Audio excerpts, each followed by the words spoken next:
Je rappelle que les 4 vidéos initiales ont défini la nature simple de l'intelligence artificielle.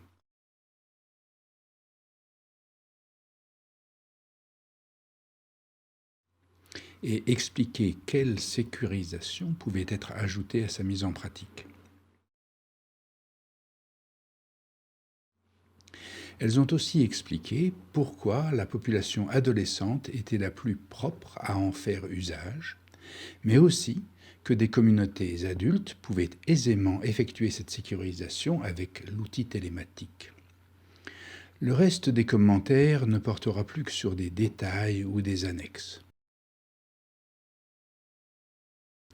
Ils sont cependant utiles et importants, ne serait-ce que pour les réactions de surprise que Apso provoque et qui sont atténuées si un peu de théorie décrit ce qui se passe réellement ou en profondeur.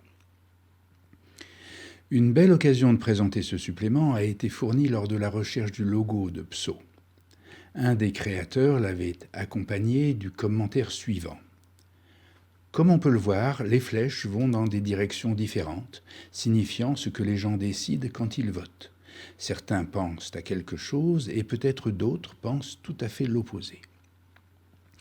Cette image de base peut servir à représenter la nature plus profonde de la culture du vote. L'animation montre le logo et ses flèches qui se rapprochent et se séparent. Quand elles ne se distinguent plus, elles forment un losange.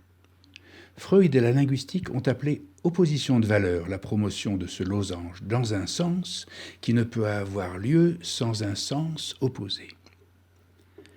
Lacan a complété en appelant le losange un point de son, écrit poinçon, un grain de son parlant comme un grain de miroir figure.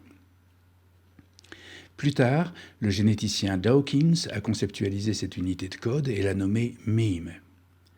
Ainsi, génétique et psychanalyse s'étaient rejoints. Aussitôt, les informaticiens de l'intelligence artificielle, les cybernéticiens, employèrent alors avec un grand succès le mime de Dawkins pour en faire l'unité sémantique primaire de la psychologie collective.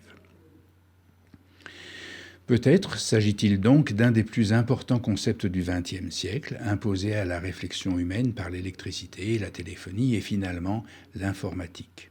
Le gène, l'unité du code génétique, rejoignant l'unité signifiante de ce poinçon que finalement Lacan et Verdiglione auront appelé semblant. Tout cela pour rejoindre encore la notion freudienne du moi. C'est en tout cas ce que Dawkins a volontairement voulu en jouant sur le mot me, qu'il prononce mime en anglais et qu'il écrit moi, c'est-à-dire exactement ce que Freud dessine dans son schéma de la foule pour localiser le moi civilisé entre objet et idéal. Mi-objet, mi-idéal, mi-mi. Toutes ces conceptualisations convergent vers l'essentiel du temps moderne où la machine devenant intelligente réclame l'individu pour être, et où l'individu y souscrit en votant, c'est-à-dire affirmant qu'un autre diffère. L'un et l'autre naissant par clivage du dénommé semblant. Il ne reste plus qu'à réfléchir à ce qu'on gagne à diviser ce poinçon, ce même, ce semblant. C'est ce que gagne le narcissisme en se brisant par le vote. Le semblant interdit à ce qu'il couvre plus longtemps l'acte pervers de l'idéal que l'homme au pouvoir figure.